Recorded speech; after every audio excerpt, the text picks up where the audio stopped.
I'll tell you one thing, if George Carlin was alive today, oh man, I'm telling you, he's ahead of his time. He would have had a field day today.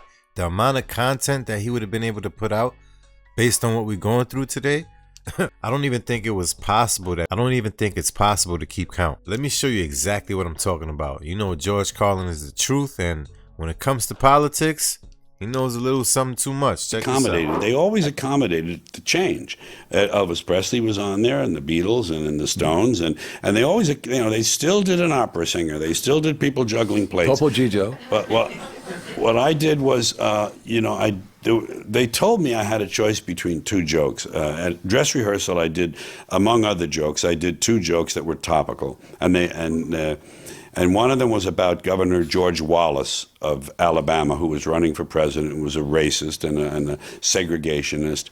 And he had a favorite saying. He would always talk about the liberals by referring to the pointy-headed intellectuals. He called them pointy-headed intellectuals up there in Washington. He was a populist. He appealed to a populist kind of a racist thing. He called them, and I said in this routine, I said, talking about George Wallace, I said, you talk about pointy heads. Have you ever seen the sheets those people put over their head?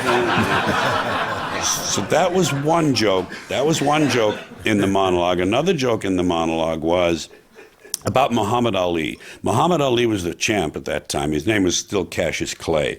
And he was the champion of the world.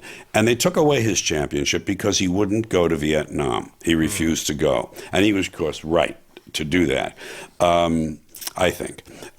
Now, what I said about it was this: they told him, no more. Sorry, you can't. No more boxing. Because you won't go and do your thing in Vietnam. So I said it this way: I said, Muhammad Ali, his job was beating people up. That was his job, beating people up. They wanted him to go overseas and kill people. Yeah, that's crazy right there.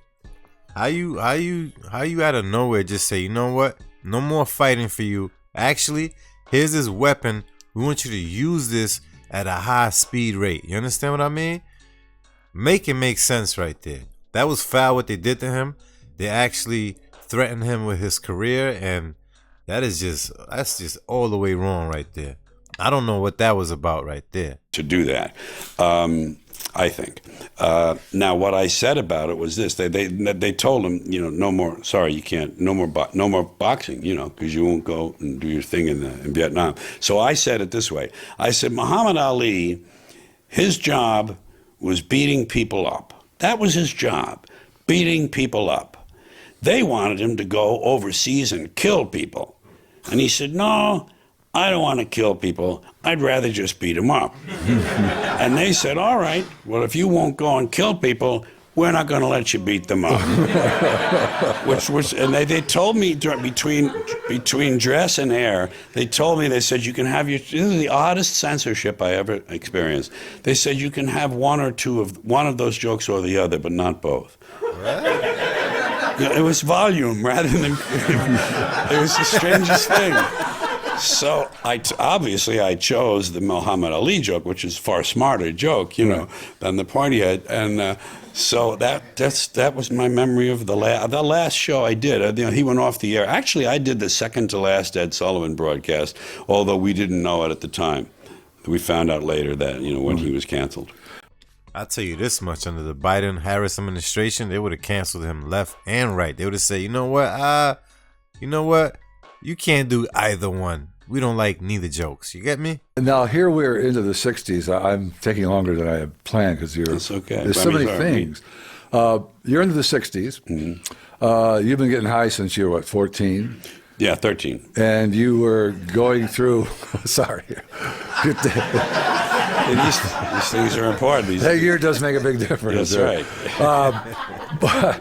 But here you are, you're 30 years old. The Summer of Love is going on, 67, 66. Everyone who's involved with that is generally about 20 years old. Yeah. And their parents are 40 years old. In the nightclubs I was working. And you're in the middle. Yeah. And you're playing to the parents, and you made a decision at that point that you were playing to the wrong audience, basically. Yeah. Just a small backstory to that. Remember the Danny Kaye dream as a child? I wanted to be like Danny Kaye. So that was what I was pursuing in show business, and that's where I had come to that point on the road to. I found out in the interim on the way that I wasn't such a great actor, and I wasn't going to be in the movies. But I found out I was a pretty good writer of comedy, and that I could probably do that and figure that out for the rest of my days, and let that be my thing with some movies thrown in.